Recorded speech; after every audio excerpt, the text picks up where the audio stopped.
రేవంత్ సర్కారు తప్పుల తడకలా మారిపోయింది. పాలనలో నిర్లక్ష్యం స్పష్టంగా కనిపిస్తుంది. కాంగ్రెస్ ప్రభుత్వంలో ప్రభుత్వ శాఖల్లో పనితీరు మందగించడమే కాదు, ఏకంగా పూర్తిగా కళ్ళు మూసుకొని పనిచేస్తున్నట్లు అనిపిస్తుంది.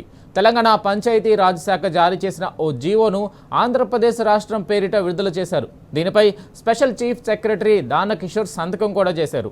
అయితే ప్రభుత్వ జీవోల్లో తప్పులు దొరలడం ఇది మొదటిసారేం కాదు. 2 నెలల క్రితం కూడా తెలంగాణ రోడ్లు భవనాల శాఖకు సంబంధించిన ఓ డాక్యుమెంట్ను ఆంధ్రప్రదేశ్ రోడ్లు భవనాల శాఖ పేరిట విడుదల చేశారు.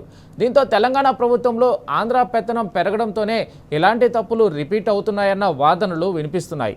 ఈ జీవోను చూసి రాష్ట్రంలో సర్కార్స్ నడుస్తుందా అంటూ జనాలు చర్చించుకుంటున్నారు.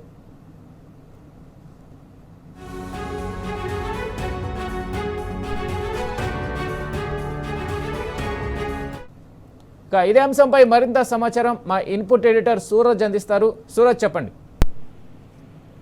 వెంకట్, సర్కారు తప్పుల తరగలా మారిపోయిందనే ఒక విమర్శ అయితే చాలా స్పష్టంగా అనిపిస్తుంది. పాలనలో నిర్లక్ష్యం కనిపిస్తుందని చెప్పేసి తెలంగాణ వాదులంతా కూడా వేలెత్తి చూపుతున్న పరిస్థితి అయితే కనిపిస్తుంది. కాంగ్రెస్ ప్రభుత్వంలో శాఖల పనితీరు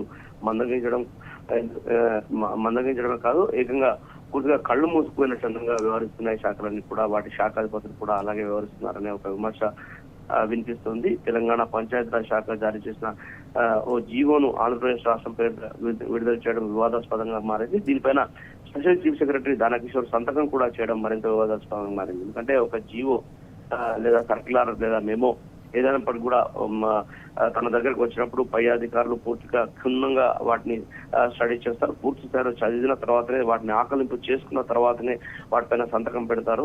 అయితే ఇక్కడ కనీసంగా టైటిల్ ఏముందని కూడా చూడకుండా స్పెషల్ చీఫ్ సెక్రటరీ దానకిషోర్ సంతకం చేయడం వివాదాస్పదంగా మారిందని చెప్పాల్సి ఉంటుంది.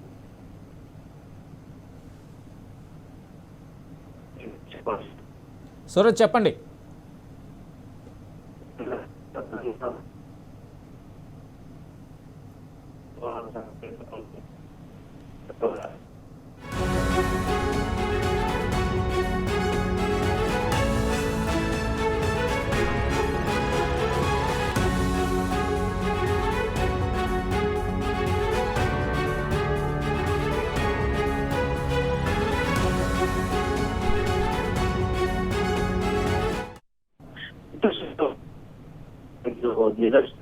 విశ్లేషకులు అనుకూలించిన పరిస్థితి